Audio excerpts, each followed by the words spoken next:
Welcome to the Boxing Locker. It is your man, Goddard, former professional boxer, 7-0 as a pro before medical reasons forced early retirement. I'm now a British Boxing Board of Control licensed trainer second, and I've been in boxing for almost 22 years. I know I'm far too pretty to be that old, but it's true.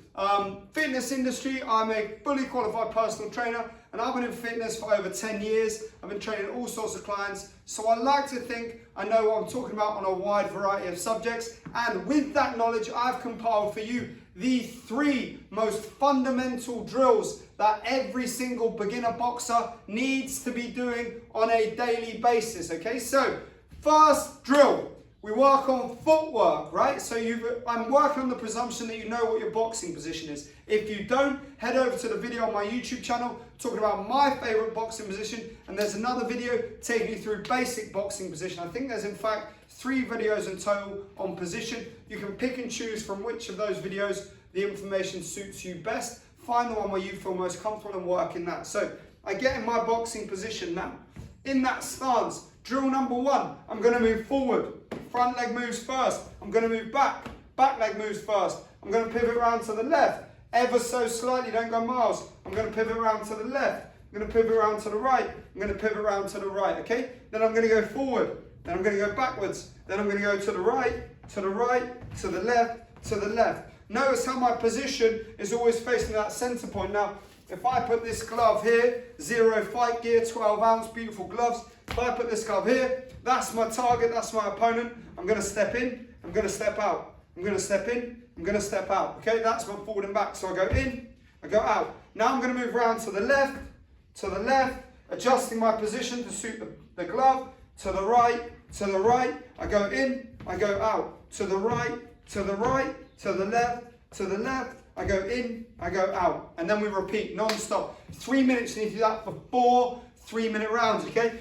Very, very simple drill, very simple drill. If you build up that fundamental footwork from the outset, everything else becomes easier. Now, the next drill, drill number 2. This one, it's going to take you a bit longer to get used to, so you're going to have to watch this thoroughly, maybe watch it 3 or 4 times to really get it locked in your mind, exactly what we're looking to do. So we're going to work on punching and moving at the same time, but we're also going to learn our 6 punches. So I go jab, and my left foot moves at the same time. Jab and cross, okay? Jab and cross. That's my first 2 punches. 1, 2. Those are the numbers. 1, 2. Go through that non-stop. I go 1, 2. As I get to this point, this left shoulder is loaded. I go 3 and I go 4. Those are my 2 hooks. 1, 2, 3, 4.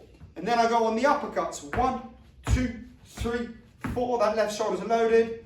5, 6. Okay? They're my 6 fundamental punches. From the outset, you don't need to know anything other than those 6 punches. So this drill we do for 3 3-minute rounds. I'm going to take you through it in a little bit more detail, each of the punches, so you know precisely what you should be looking for, what you should be aiming to do. This, remember, is not tailored for established professionals or established amateurs or coaches. What I'm talking you through here is how, from the absolute outset with 0 skill, you can use these drills to learn the basics of boxing. So on them straight shots, I want to drive the elbow down the line of the fist, and then the same thing. Shoulders rotate all the time, hands come back to the chin. Bop, bop. Yeah, everything's tucked in. Now I'm going to come through with that hook, elbow in line with the fist. I'm looking to come round. There's no foot pivot on that front foot, and then the rear. The rear foot pivots. The rear foot pivots to let the right hip come through. I've done a video about this as well, so make sure you check that out. Why no lead foot pivot? Now I put the back foot flat and I drive that left uppercut upwards, elbow directly beneath the fist, and then the right comes through. Once I've done 6, 1, 2, 3, 4, 5, 6, I've got a choice. I can either reset and go again, which will be the best way for the real complete beginners to go, or if you've already done these drills once or twice, then you can go straight back into it.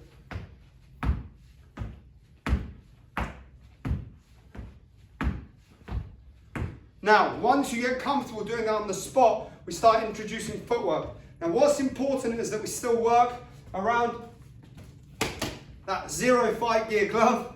If we still work around that glove, that we do this around the target. So I go 1, 2, 3, 4, 5, 6, and my punches are all aimed at the same target. 1, 2, 3, 4, 5, 6.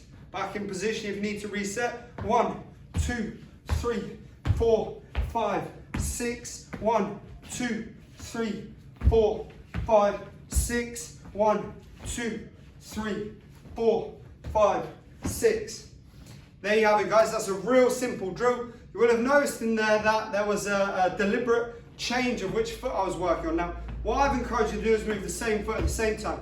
Occasionally when we're moving, it's easier to move the opposite foot. Now, what's important is that we hold our position. So as I'm stepping to this side, if I go left first, I don't want to step across myself, right? This is why I move the right leg first. When we're working around a circle, you want to make sure you're holding your position at all times, no matter what punches you're throwing, and then you can keep working and pile it on together. But from the outset, get that still, doing it static, all them 6 punches.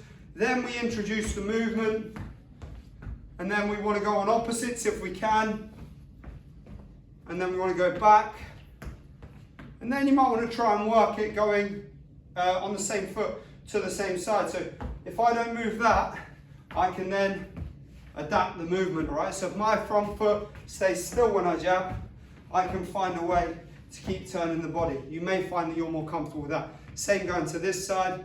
I can go jab, cross, hook, hook, up, up. You're not really going to be able to go on opposites that way with any great comfort. So that's drill number 2, guys. Take your time to get it right. Every individual aspect, chin tucked, one hand high, drive through the shots with rotation. Concentrate on stamping your foot into the ground as the punch lands. That way you're establishing a pattern and a rhythm that your body can work to, and you're using the ground to generate power and generate force, okay? The third drill is a head movement drill. Now, we've worked on footwork, we've worked on your basic 6 punches. Now we're going to work on your basic 4 head movements. So, the first is the slip. Now, when I slip, I'm hinging my hips, I don't know what happened to my voice there. When I slip, I'm hinging my hips, okay? Now, a lot of people always say to me, oh, that's way too low, way too low. You're making a fist of this size with a glove on, miss your head. Going here is not enough, all right? So I'm bending here at the hips. What that does is it loads my legs, my glutes are engaged to drive through the shots, so I can add power to my next punch. If I'm just coming here, that second shot I haven't moved far enough. Now, I've done a video about this and why you should make your head movement more dramatic, so please do check that out, that's really important. If you haven't already, make sure your head movement is actually establishing a real space between you and the punch. Now, so the drill, I slip to this side and I come up. I slip to this side and I come up. I roll this way and I come up. I roll this way and I come up. Now, you don't have to do it in that order, but the key thing is that you work on those 4 fundamental movements. So in my boxing stance, I'm going to slip this way, back up. I'm going to roll this way, back up. I'm going to slip this way, back up. I'm going to roll this way, back up. Now, the reason we do them as 4 individual movements is because you need to familiarize yourself with the movement of your body before you try and combine them. The key thing is that each time I'm leaving one leg loaded, but I'm keeping my weight central. So I come to here, my hips offset, it hinges back. This glute is loaded, I'm in a position to punch. If I want to, I get to here, okay? So my right shoulder is over my left knee, my whole left side is pulled back, ready to punch. When I go to this side, I'm here. Back knee is loaded, back hip is loaded, back glute is loaded. I'm in a position to punch, should I want to. On the rolls, inside hand high, in a position to punch. Inside hand high, in a position to punch. So, take your time. Once you're comfortable with that, you can start incorporating all 4 things together. So I can move with a jab, jab, cross, hook, hook. Then I can move with a jab. I can slip, I can move. That's how you shadow box. Immediately you've just put together some shadow boxing. So you've got the basic core fundamentals of your whole boxing structure down. Then you develop your own strategies, your own flair from that, and also from other inputs such as coaching, character traits, videos, your favorite fighters, all of these things. They all come together and amalgamate to create you as a fighter in the manner that you are best suited to box. The key thing is that you always begin with good fundamentals, get that all locked in, and everything else will come together far, far, far easier. As always, I really appreciate you taking the time to watch to the end. I hope you enjoyed the video. Don't forget to like, don't forget to subscribe, and please comment below any questions you may have, what your thoughts are, if there's any other videos you'd like to see. And as always, don't forget to check out the rest of my content. Have an amazing day, everybody.